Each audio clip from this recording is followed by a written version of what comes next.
Darec, vítám tě u dalšího videa. A vosy, OK, tak to jdu pryč. OK, vítám tě u dalšího videa. Jak už můžeš vidět, tak na Jukině nesedím. A vítám tě u videa z Aprilia RX 125. Více info o to si řekneme, až to někde zakempím. Mezitím si poslechněte ten krásný zvuk, tak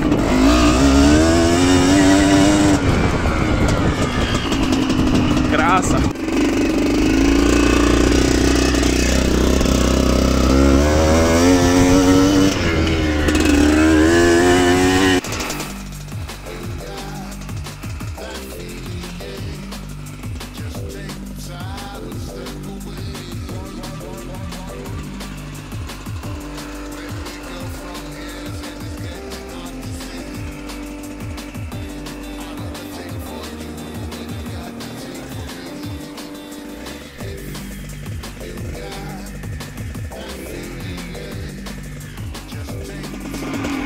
Takže tohle je nový stroj Aprilia RX 125 ročník 94, pneumatická přívěra 125 cc, dvoutakt.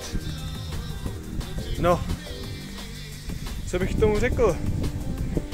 Omlouvám se za vítr, ale to neovlivním, mám tady jenom telefon bez mikrofonu, nebo s mikrofonem vystavěným, ale ne ideálním. Takže máme tady motor Rotax 123, měl by to být nějakých 20-24 kW. Jo, a co k tomu vlastně víc říct, je to enduro a bude ten nový protagonista tohoto kanálu, takže máte se určitě na co těšit, bude co dělat. Vlastně komplet je to celý předělaný, nebo spíš je zrenovovaný, co se všech funkčních věcí týče, estetika, ta je nejhorší.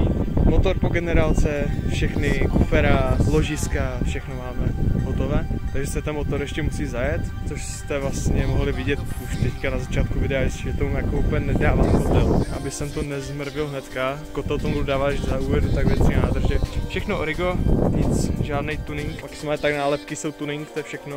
A zlatý korunky jako ventilky jsou docela stylový, vepředu mám. To je tak na začátek všechno. Teďka vám asi ještě ukážu, jak to jezdí a nebojte se, potom sklizeným seně jezdit nebudu, taky prasák nejsem. To vidím, že pojedu někam do háje dozadu na čistý louky a ukážu vám, co to umí. Ale neukážu vám to 100%, protože to nemůžu kotlit, takže jen tak decentně a ať máte představu, i když vás to určitě vůbec nezajímá, ale nemáte co dělat, proto koukáte na tohle video. Na první dobrou půjde. A to jsem tady teďka seděl asi půl hodiny, takže to je docela studený. Jo.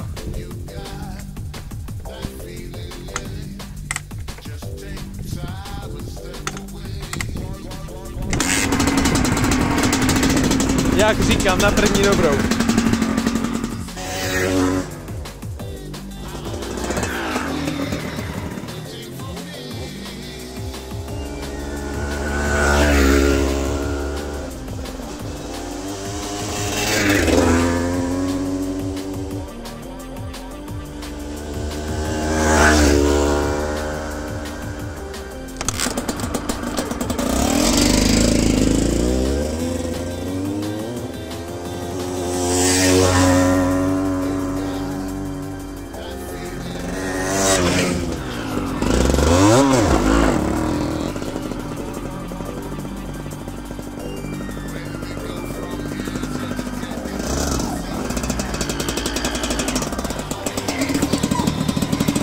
Zjistil jsem, že bez kameramana moc natáčet nejde, nějaké pěkné záběry, takže asi jen takhle.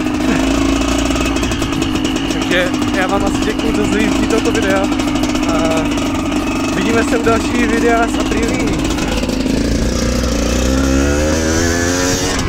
Jo, cvajtak jede. Já si tady ještě párkrát projedu a jedu domů. Když zkreditovat vám tohle video, takže se mějte a příštího videa tak.